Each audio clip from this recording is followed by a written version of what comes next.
tant pris pas voyer ko bay moun Saint-Domingue. M'pas Saint-Domingue. Il y a un moun k'ap mande moun Haïti kob, k'ap mande moun c'est de côté kob.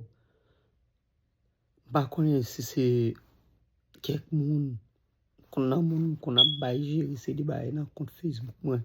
Pas connait si c'est dans téléphone, ligne téléphone moi te gain déjà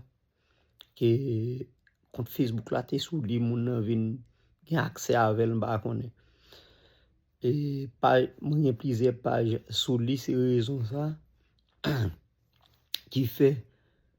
me fait plusieurs interventions pour me retirer moun nan m'pas capable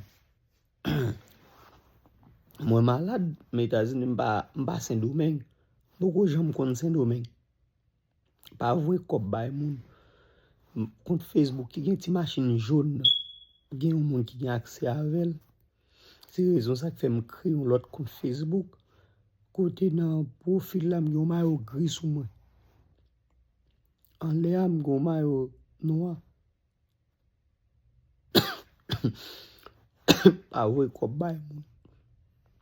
et pas moi même pas vrai kob bay moun m'pa kon demander moun Facebook kob m'pa kon ap écrit moun demander moun kob